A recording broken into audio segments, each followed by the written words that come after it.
Family Skeptical, Parenting Through Nonbelief. We're a married atheist couple raising two wonderful, strange children. We ask big questions, dissect weird parenting moments, and examine how society ignores or misrepresents families like ours. If you're any stripe of nonbeliever who's involved in raising children, welcome. You are our people. Our kids have heard all our swears, but yours might not have. So be thoughtful if there are young people listening with you. The holidays are upon us. If I really have my act together, and that is a big question, this will release on Christmas. Like, on Christmas. So Merry Christmas. But yeah, I don't know if the holiday season has ever felt so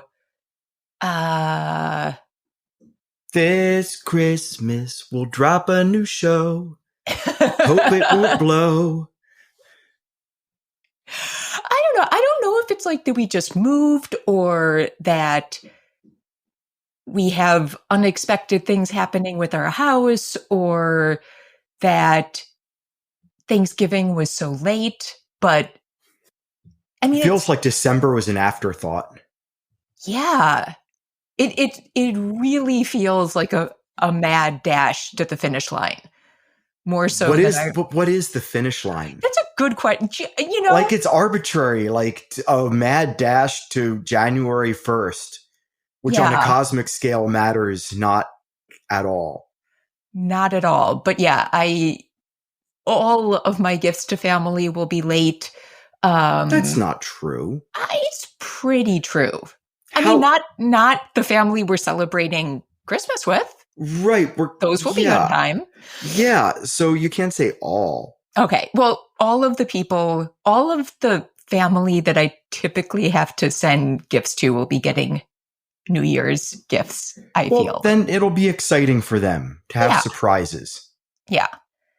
Yeah. Very much so. And then there's just been a lot. Well, here's the other thing. Because we were not living in the US, we did not have American Thanksgiving off. So this is also the first year in many, many, many, many years that we traveled for Thanksgiving. Yeah. It was pretty cool. Great, but also sort of changed. Stressful?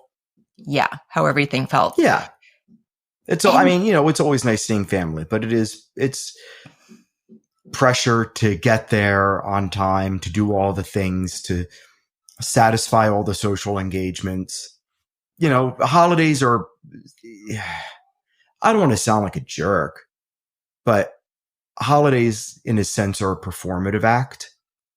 Yeah. When you're in a social setting, because, you know, nobody wants to be around the person who's actually like talking about their problems. And maybe we should live in a society where that is more normalized. But I feel like, especially with the weird year we've had collectively and the weird times ahead, that everybody's just trying to buckle down. Like we talked about in the last episode, like we're collectively trying to perform self-care, maybe disengage from thinking or talking about the things that are stressing us out.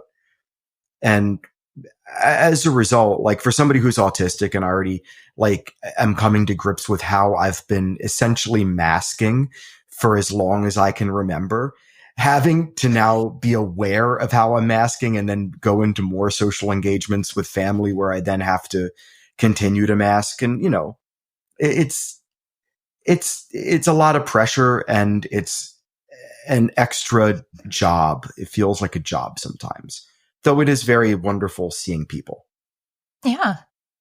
It's weird. This year has been very transformative for me. And one of those ways is that self-awareness that I now have about my mental states and how to manage them. But, you know, it's now become a job now that I'm aware of it. It was nicer when I was just blissfully unaware and more unhappy, I guess. Was that nicer? It doesn't sound nicer, but it was less work. Okay. I was just like, you know, suffering and assuming that's how everybody is. That's fascinating. Yeah. Happy holidays. Happiness versus effort. Or Yeah. I don't know. The effort's worth it, obviously. Like, I'm a better person for it. But, it has to be said, when holidays roll around, everybody assumes that all the social engagements and everything are just like this thing, and you do them, and it's like a beer commercial or whatever the hell. But for people with neurodivergence, it isn't necessarily that. It can be a hard thing, and it's something that some people take for granted. And I would encourage people who aren't neurodivergent, if you have people in your orbit who are, don't assume that they have the same feelings about these social engagements in the holidays, or that they process these social engagements the same way that you do. And I'm sure it's hard because I don't want to speak for you, but feel free. You know me well enough. Well, it's just complex because I think, like, certainly in my experience of some of these things, like, things can be hard and lovely at the same time. Mm-hmm. And it can be hard to talk about the hard stuff because you don't want to make it seem like it's not also lovely. Yeah, sure. So, it can be complex. Yeah. And then the boys have just been like... They've been killing it. They've been killing it. They've been doing a lot of stuff. And they've been really good just in general with each other.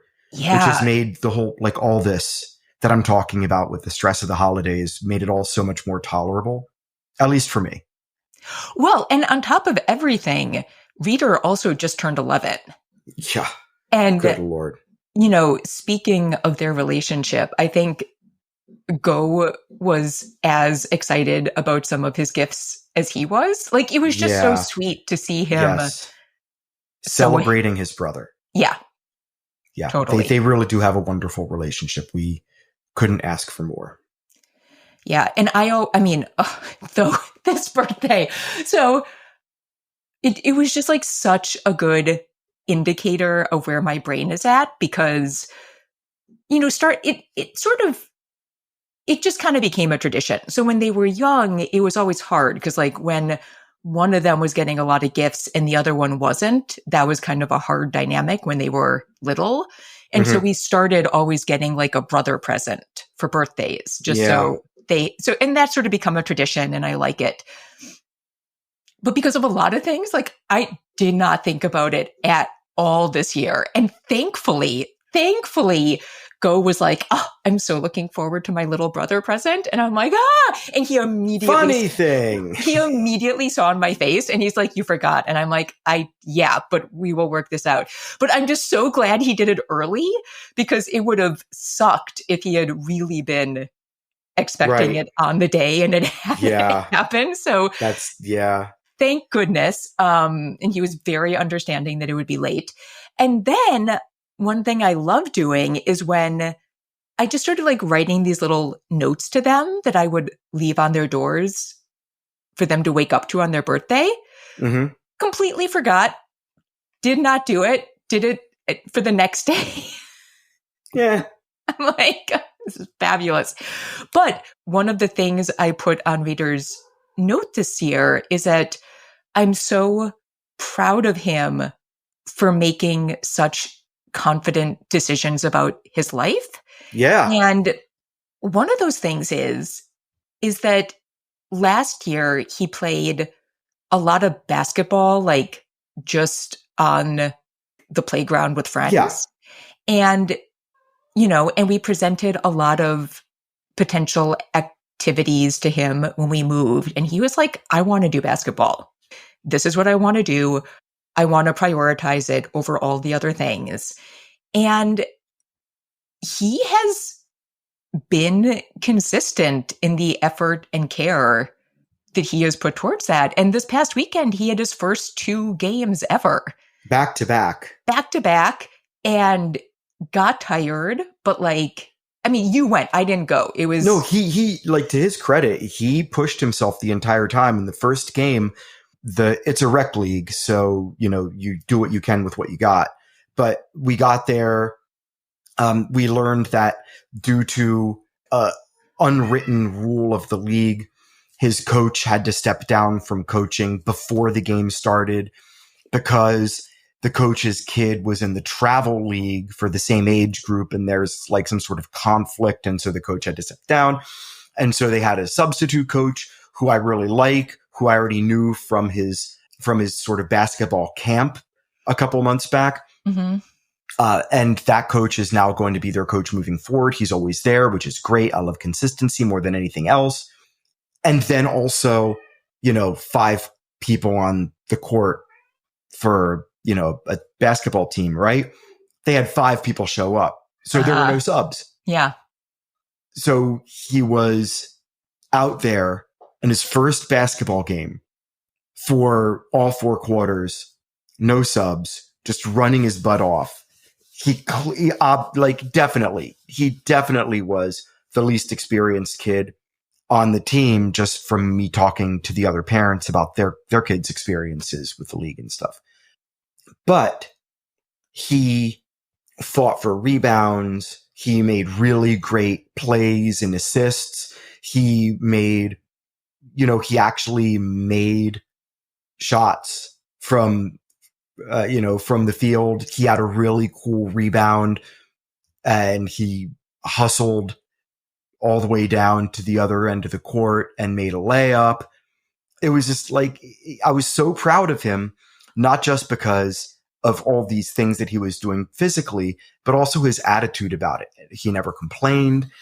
And even though his team had no subs and the other team had subs, and so the shooters were able to rest, his team almost won.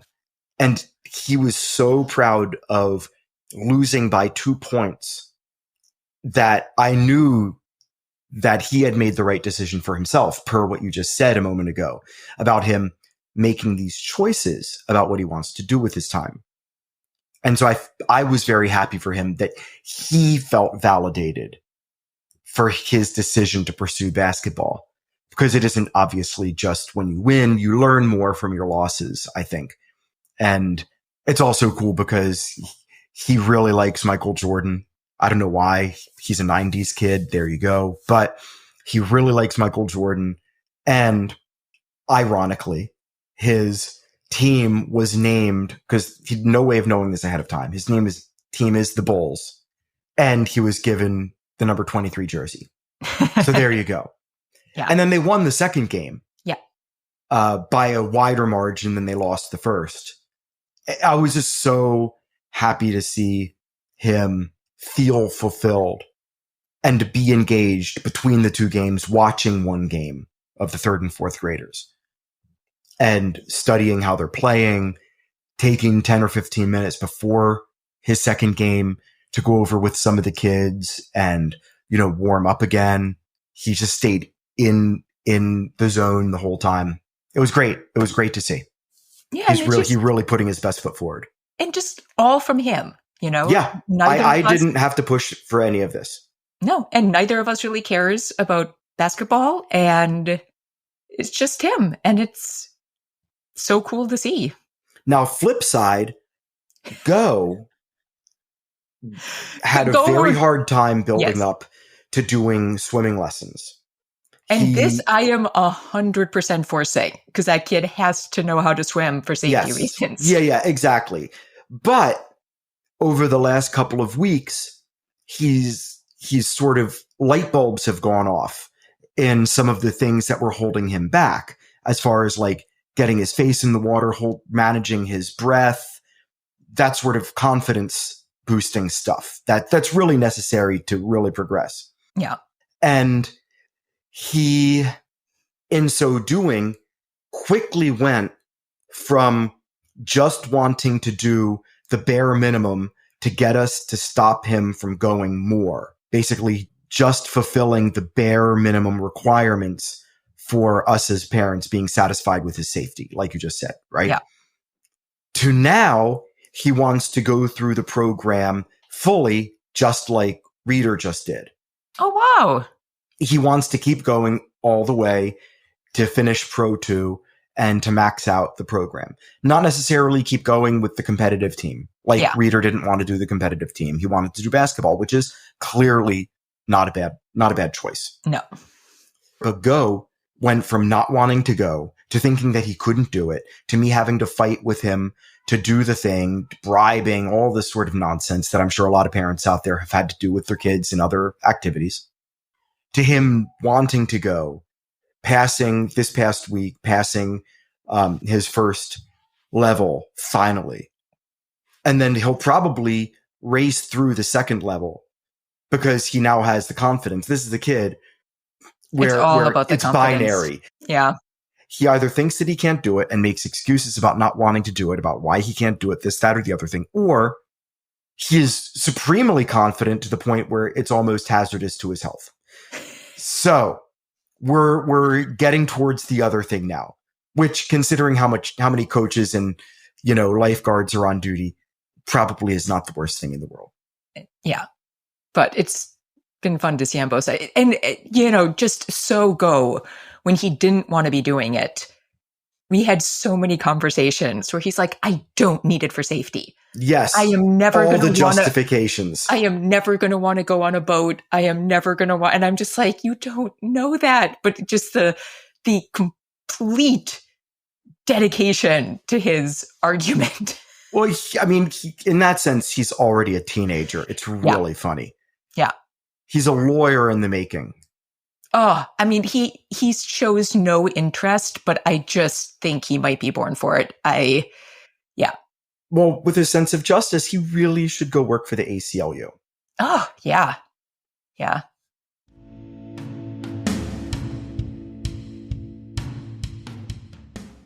Okay, so in the last episode, we played a long interview with Paul Golin, executive director of the Society for Humanistic Judaism. I agree. If you did not listen to it, highly recommend going back.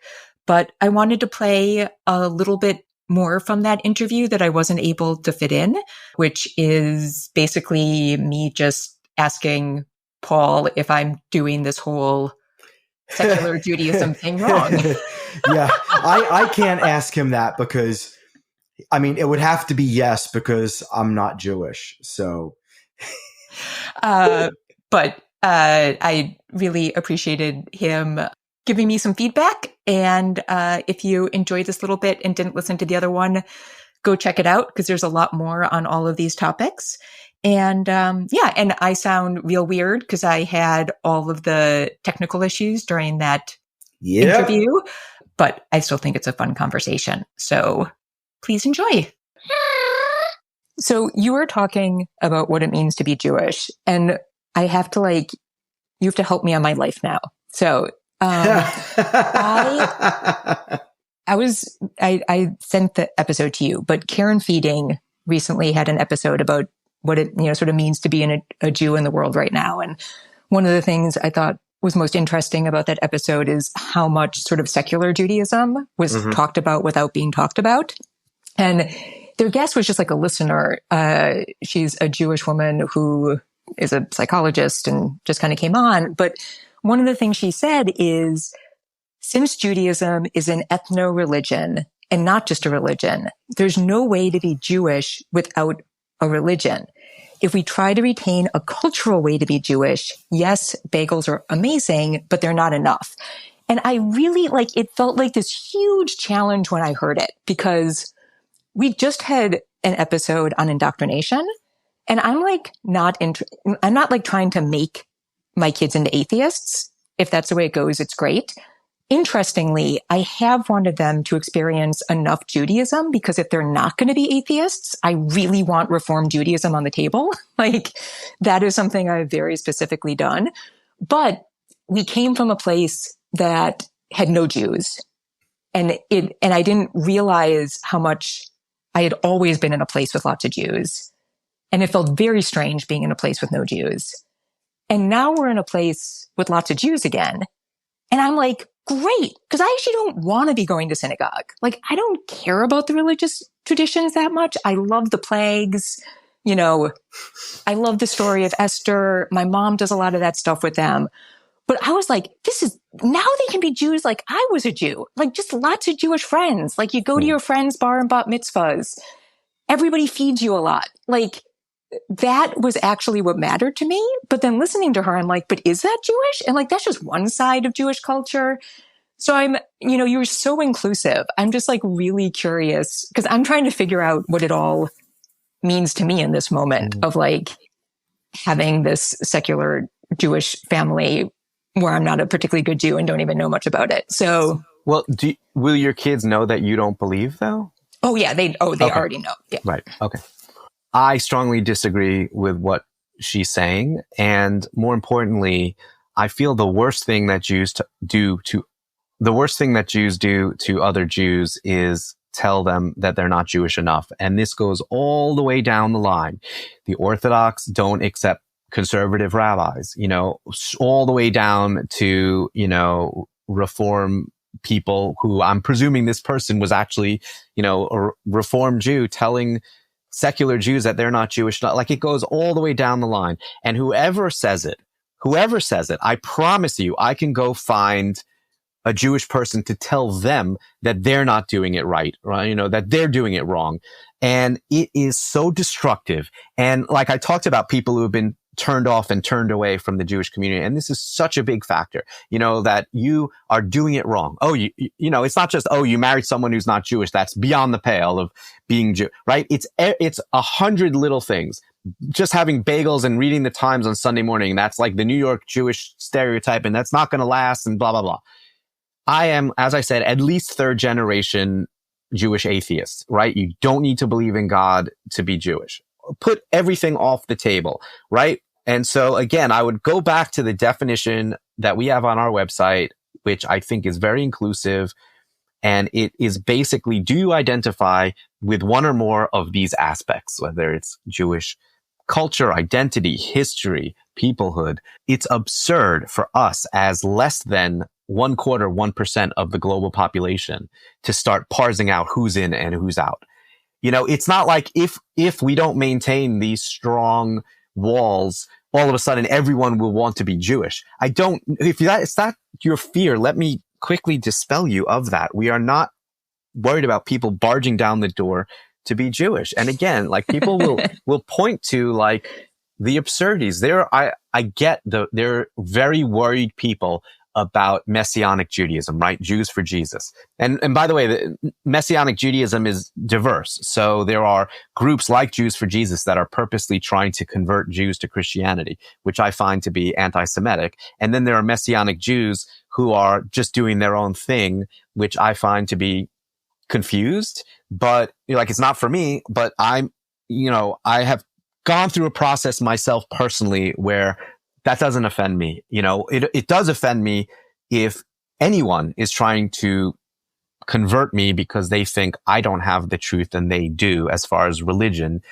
when they can't prove it either, right? If I'm wrong about something and you have proof and you show it to me and I still maintain my belief, then I'm the jerk, right? But if you're coming at me with something that is completely made up anyway, which it is, and you can't prove otherwise, then you're the jerk. So anyway, I think that there is some fears. I think it's all fear-based, frankly, because and I'm not putting people down for those fears, because all you need to do is look at Jewish history to understand that many of those fears are justified.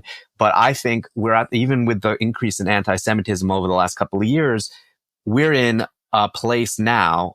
And look who's on the front line now of white Christian nationalism. It's not the Jews, not yet. It is trans people. It is LGBTQ. I think it's women even before Jews in a lot of ways. So remarkably, we still have some privilege that we can use to help advocate for those groups before they get to us on the list. We're on the list. We're not at the top of the list this time around. So for folks who are very afraid, I hope to reassure you, unless you happen to be a trans Jew and then you're on the top of the list, right? So I'm not saying that all Jews are not at the top of the list, but the point is that I get where that fear is coming from. And I think we have to set it aside and recognize that what is going to be more powerful in the future is not a fear-driven community, but a community of inclusion that says, hey, we have something that's meaningful to us.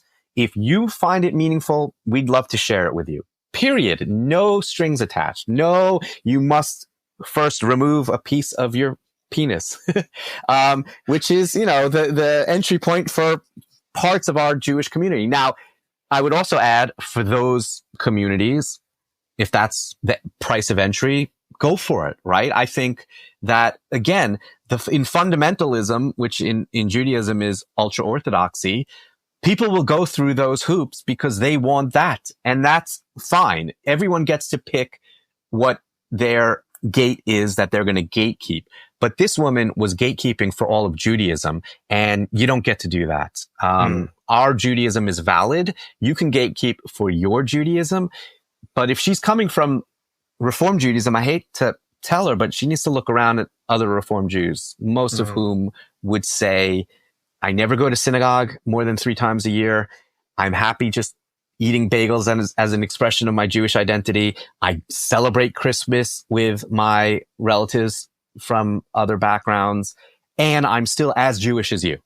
And what you do with that is for you to do with it, but don't, it's so destructive to turn around and say, well, then you're not really Jewish, which I've heard over and over again. And that's why, I'm so glad that you started off with the idea that your mother needs to be Jewish in order to be Jewish, because that's the ultimate gatekeep that happens even today in the Jewish community. And I hope if people take one thing away from this, it's that most Jews in America don't believe that anymore. Outside of America, yes, because they didn't have a liberal Jewish approach that we do. And it's why most other Jewish communities, like in England and Australia and France, are in decline because they couldn't accommodate intermarriage. And intermarriage, love is way more powerful than liberal Judaism. And so the only choices those communities, and Canada too, the only choices those communities gave to intermarrying Jews was conversion or the door. And most choose the door. So in America, the Reform movement very presciently, and Reconstructionism as well, said, we don't want people to leave over this. We recognize why this is happening, and it's because of inclusion and love. There was no intermarriage in America, or no significant intermarriage in America until the 1960s. And the reason wasn't because the 5% of Americans that were Jews were saying, we're not going to marry the rest of you. It was because the 95% of Americans were like, if my daughter marries a Jew, it's a disaster, right? That didn't change until the early 60s. And certainly, frankly, after the 67 war, where Israel became a world power, frankly, and Jews took pride in being Jewish. Like, it really flipped a lot of things in American Judaism. And suddenly it wasn't a disaster for Christian Americans to have their kids marry a Jew. And once Jews became a model minority, it was impossible to stop the flood of intermarriage because anti-Semitism declined. So all intermarriage emerges out of great things, inclusion and love. And then for a community to say, I'm glad that this great thing happened to you. Now abide by our rules or get out. It was so destructive. And when Reform accepted patrilineal descent as a response to the rise in intermarriage, they were not the largest denomination at all. Conservative Judaism was by far the largest denomination in America in the 80s. And today, conservative Judaism is almost as small as Orthodoxy, and Reform is the dominant denomination because of that inclusion. Wow.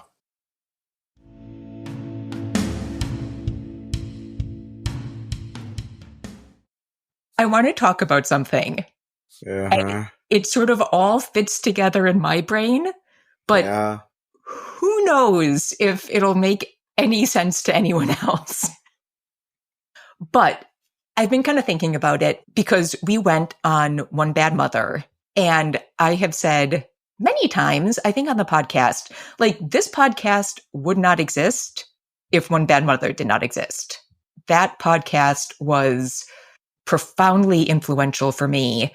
It completely changed how I saw aspects of parenting. It's one of the podcasts that really got me into listening to podcasts all the time. And you listen to podcasts all the time. All the time. So it was just amazing to get to go on and talk to Biz, especially since this is the last season of One Bad Mother. Biz is ending the show after this season. So that was great. I will link to it. If you have any interest, you can go and listen to that interview, and you should definitely go and listen to more of One Bad Mother because they've had amazing discussions on that show about all things parenting. So search that archive because it is just a treasure trove. But it was, I should also say, like, after that, we got some more listeners. So if you came to us through One Bad Mother, we are so happy to have you here. Yeah, and we're preaching to the choir. So, but towards the end of that interview, we had been talking with Biz for quite a while, and she asked, but don't you guys have any fun? Or something. This is, mind you, if you listen to the interview, this is after we actually have her like laughing out loud at things we're saying and having spirited discussions and all this stuff. And I get why she would ask that, but it seems like it felt in a sense like an interviewee thing to say rather than something that organically sprang from the conversation we were already having. It just felt a little disjointed, but I mean, okay. Continue, please. Let me first say that having somebody who I deeply respect basically be like, hey, you're an awful hang, that is not entirely off brand for me. So like, I just have to accept that.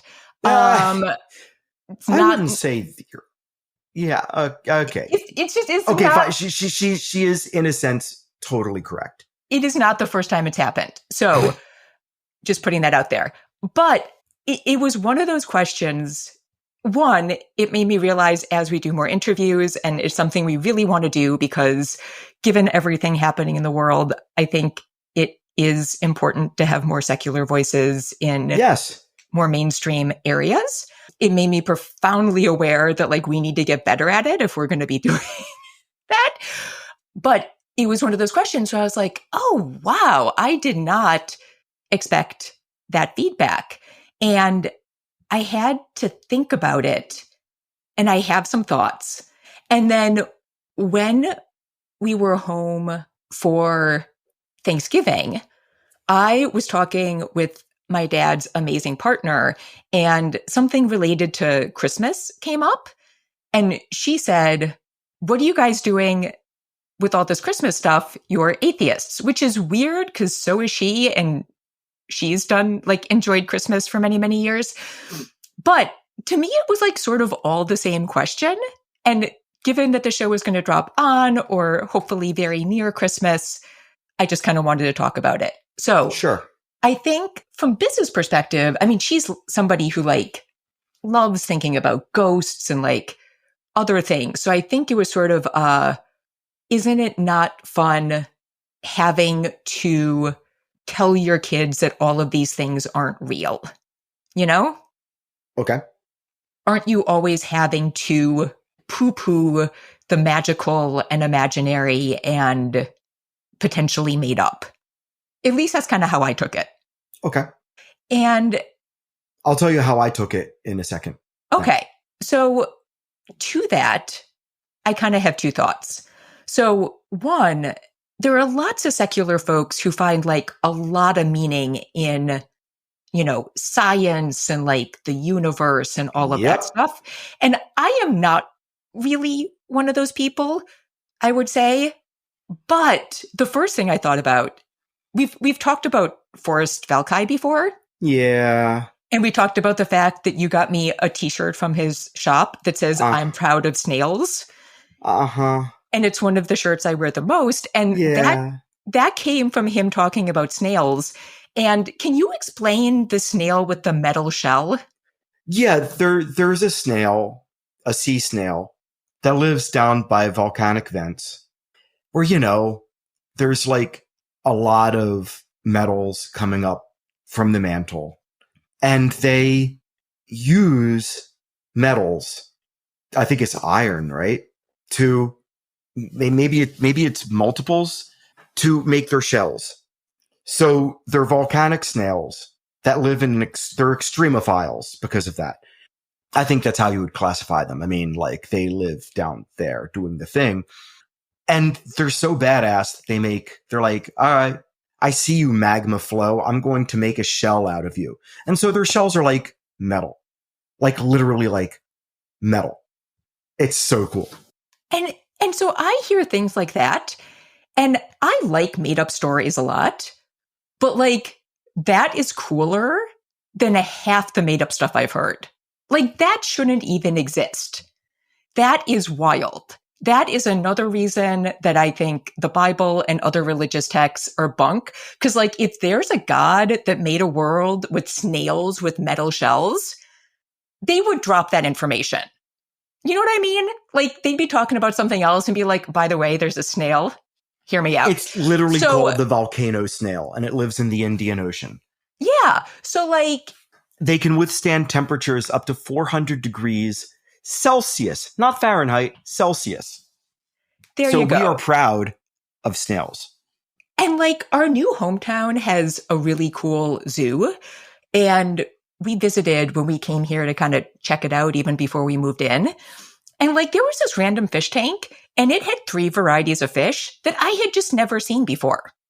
They look like kind of grumpy old men, and they sort of have like what look like little arms. And like, that's great.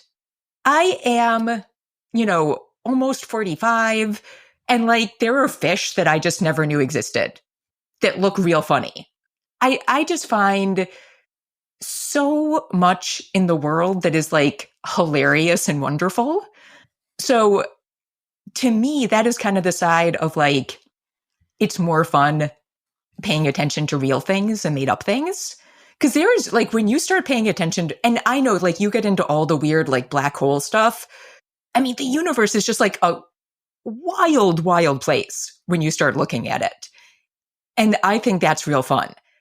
The other thing I would say is, to me, the fun of made up stories is that they're made up. Go is really into dragons still.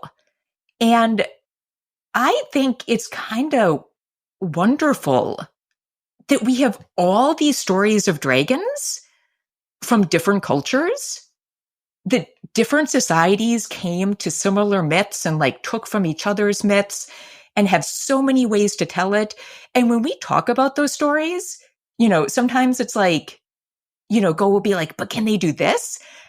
And I say, you know what, kid? The awesome thing is it's made up. So you can add that to the story. Yeah. Like they can do whatever you want. If you want to expand on this, if you want to make it more than what it is, if you want a dragon who can do this thing, it can do that thing. Because the really cool thing is we've been building on these stories and telling it so many different ways that it's so expansive.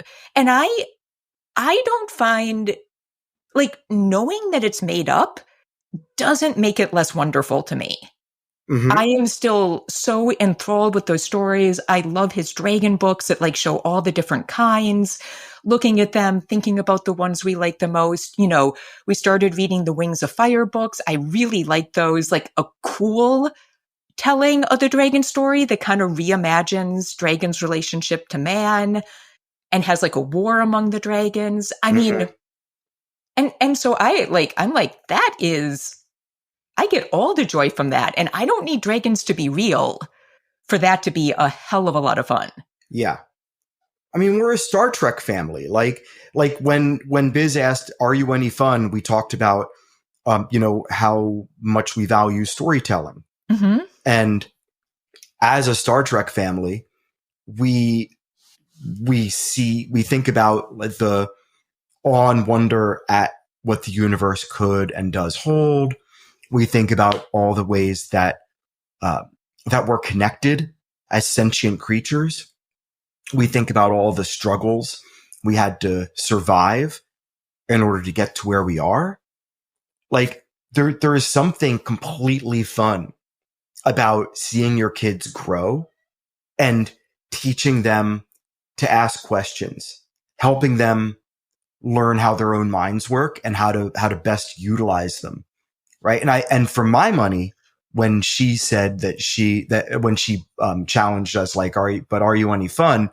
Immediately what I thought of was we were talking up to that point about how important it is as a secular family to practice skepticism, to do the questioning and to research this stuff and figure out if what you believe, what you're thinking is actually true. And that feels like a very academic, maybe almost nerdy practice, but it's something that we all do to a certain extent. We all do throughout our lives anyway. Otherwise we would like keep touching the stove until our hands burn off. You know what I mean? Like we understand how skepticism works and we understand how we learn. And so I think it's really important as a parent to be able to do that, but to do it in a fun and engaging way. And so she was asking more about like our process, but she wasn't necessarily like drilling down on how we make it fun and engaging, right? Like to be a fly on the wall with some of the things that we talk about with the boys when it comes to, you know, science or mythology or whatever, like you just said, that there's no reason to make it boring. There's no reason for them to feel like they can't engage their imaginations. We don't stop them from engaging their imaginations. If anything, we have to like just let go sometimes to like vent it out of his system because he comes up with so many ideas, that magical thinker if he is, you know, we have to get out of the way while still practicing skepticism. So for my money, it's fun to show kids how to be skeptical, because then you can talk about bigger things more boldly with them because they're winnowing out ideas that are just ridiculous and also boring. They can hold on to this stuff that could be or that wasn't ever but is super cool. Like it allows them to make a hierarchy of ideas in their heads, because not all ideas need to be true to be interesting.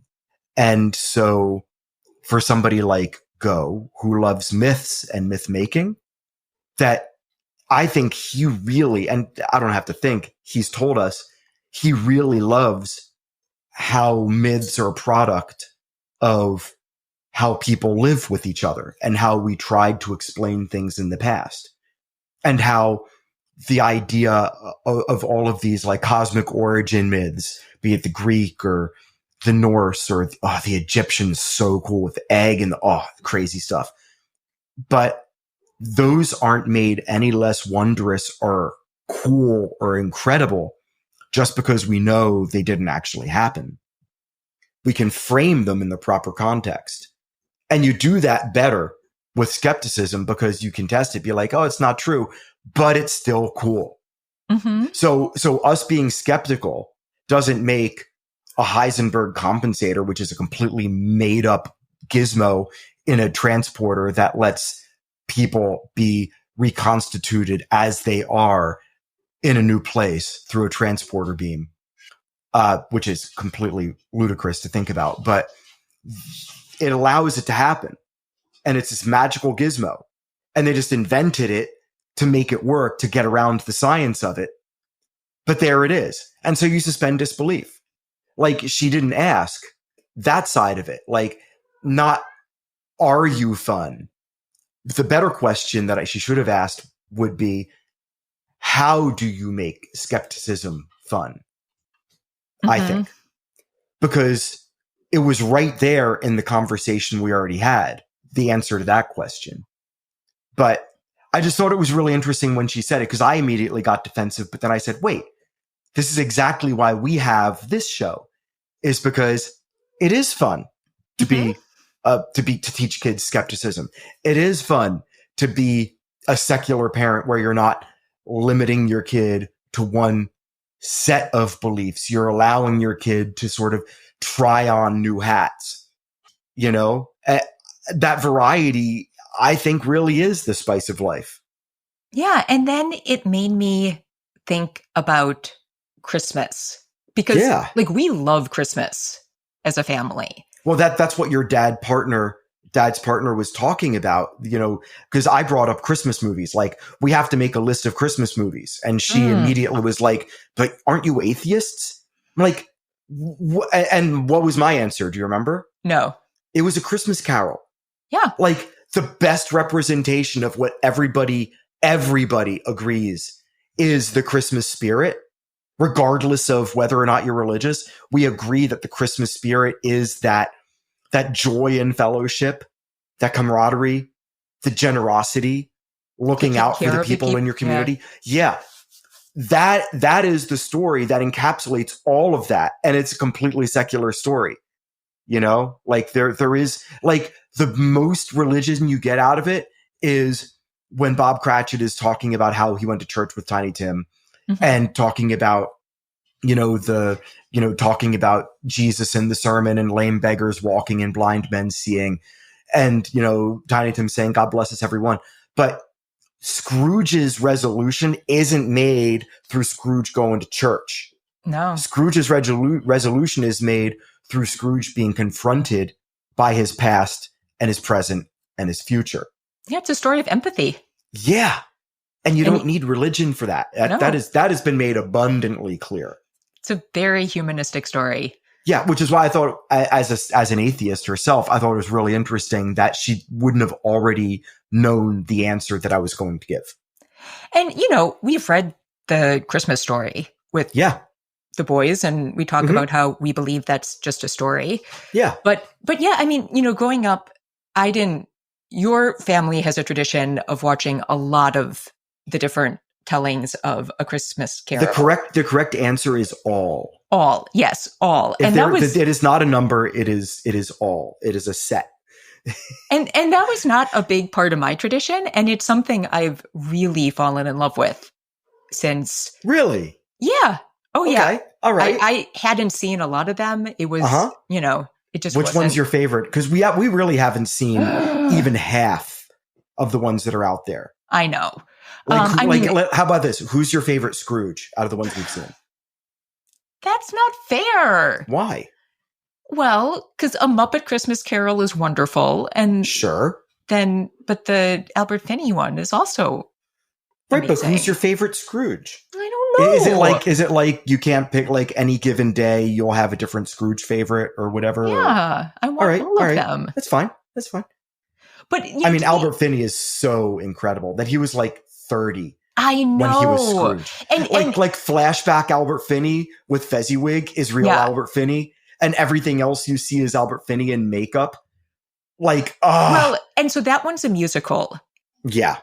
And I think that's one of the things that makes it so magical, because it's a young actor who does such a good job looking old when he's playing the old Scrooge. When Scrooge comes around, the energy and exuberance that he has is actually of a young man. Yeah. And there is a magic in that I don't know can be captured. That's actually a really great point. I don't think we've ever talked about that part of it. I love that. I don't. Oh, I love that. Okay. Right? I get it. That's great. Yeah. So there is like an extra level of magic to that one just because of that weirdness. Oh God, with Edward Woodward when he first meets the ghost of Christmas Present, the I Like Life. Yeah. Yeah. But, but I also love Scrooge. Like, I think we quote that movie more than almost any other in this house. Yeah. It's hard. It's a very quotable script. But, but I was just, I looked it up, and I don't know if I've been like scanning articles since we've been talking. So there are a couple different tellings, but, that story on another level, like, really speaks to how I think about a lot of that stuff, because Charles Dickens basically invented how we now think of Christmas. Okay. Like, people did not think about Christmas the way we do until he wrote that story. So it is a made up story, but the power of that story changed the world. Storytelling. Look at that. And nobody, like, unlike the way we sort of deal with Santa Claus with kids, it's not like anybody thinks Scrooge was like a real guy. Sure. That's not even part of the tradition. There is no tradition of making that story real. And yet it had this like amazing impact just because of the message. And to me, that like speaks to the amazingness of stories. Like, they don't have to be real to be powerful. And they don't have to be real to change things or have an impact. So just in case people don't know, it's pretty fascinating. So at the beginning of the Victorian period, a lot of people, it was like the period of industrialization. And so people didn't have time to celebrate like they used to. And so a lot of the Christmas traditions were like kind of going by the wayside. And where there's like religious push in America that for a short time got like all secular Christmas traditions shelved, like gift giving and like all the things that people agree are like the fun part of Christmas were like sent into the bin in favor of people just going to church. Yeah. And like, I think like we've discussed, Christmas comes from a lot of traditions, not just Christian. So there's the Festival of Yule, Saturnalia, a lot of our celebrations. You mean like the winter solstice stuff. Yeah. Because you said Christmas comes from other traditions. Well, but that is how people were celebrating Christmas, was with those traditions. And that's why the Puritan church... that is true. Yes. There's been a lot of cultural appropriation. Yeah. And that's why at around the same time, the Puritan church was sort of... They were afraid. Those things, because they're not a Christian tradition. The religious right ruining things all over the place. The real war on Christmas was the Puritans. Yes, exactly. The first war on Christmas was the Puritans. And so then... Was it the Puritans or was it another... This says the Puritans. Okay, then I want to make sure I'm not misremembering it. Okay, great. There you go. And then Puritans. Dickens wrote A Christmas Carol, and all of that stuff we think about celebrating with family, the big goose, helping others, like that really came from his stories. And Dickens, if you read his stuff, like he was somebody who cared about the poor. He was somebody who cared about better working traditions. Well, how many of his books? So many. Had to do with folks who had, let's say, economic issues. And how many themes in his stories included that wealth disparity? It was a big deal. Like the Industrial Revolution, it isn't something that was lost on the people of the time and then only touched upon by historians decades later. Like there's a reason why there were all of the worker rebellions and massive strikes, because it was like really affecting people of the time, and the art represented that. And so to me, the fact that like so much of what all people love about Christmas isn't from the story of Jesus's birth, which we can argue about whether it's true or not. It's from the story that happened in March. April, maybe. April. That we all know is made up. Like made up things are wonderful. And somehow having to say that they're true, I don't think. Yeah. Like that to me is not the important thing about them. So. Yeah. Well, it's all storytelling. Like, is the worth of a story only in how true it is? Because then you're sort of writing off most storytelling. Yeah. Like, well, it's just, I don't understand it. And the people that would hold secular folks' feet to the fire about this, like lacking wonder or teaching your children wrong, would themselves have to then defend liking stories that aren't true and finding value in them because of how they relate the human experience. It just baffles me that there's such a disconnect when it comes to their empathy in how they can apply it so easily to their in-group, but then assume the absolute worst about secular folks. Just it never gets easier to figure out. Like I can't. Yeah. But I love this season. We were driving around recently and we live in a beautiful neighborhood now. Yeah. And for some reason, nobody puts up Christmas lights. So weird. It is. It was weird. It was just weird. And like, I got mine up late, but I love having Christmas lights up and I leave them up real late. Cause like, Go was recently asking why so many people have holidays at this time of year. And I was like, it is dark. Like we got to find light and joy with each other in a dark time. And so I usually. There's a metaphor there. Oh yeah, for sure. But I'm like, where are all the Christmas lights?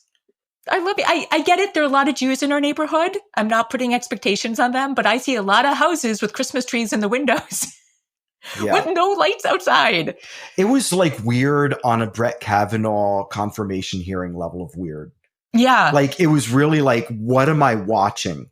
Sort of weird. Like this is like an affluent area where people clearly take a lot of pride in their houses and the presentation of their properties. And some people have wonderful, just beautiful displays. Oh, yeah. And I fully expected, because we talked about it, like, I can't wait to see this place in Christmas. And then Christmas comes and we're like, what are we not seeing? I mean, on strange. A skeptical bent, I think it is to the point where I'm going to have to start asking the kids' friends' parents. Why is this happening? Like, why? Just explain it to me. Like, is there something I should know? Are there like neighborhood rules I'm not aware of? Oh, interesting. Yeah. But clearly not, because some people really like do it to it. Yeah. Yeah. But yeah, I love the stories. I love the celebrations. It can be hard, but I love seeing family, all the things. Mm-hmm. So let's wrap it up there. Merry Christmas, Happy Hanukkah. They actually like almost coincide this year. Craziness, even though Hanukkah's a second-rate holiday. You know, I'll let you say that. Yeah, happy solstice. Happy just like making it through this month and into next. Ooh, yes. Happy survival. Happy survival. And we'll wrap it up there. So we need to thank Jonathan Zalbin and First Frame Music for the music for this podcast. And here wraps up this episode of The Family Skeptical, where nothing is sacred except for our kids.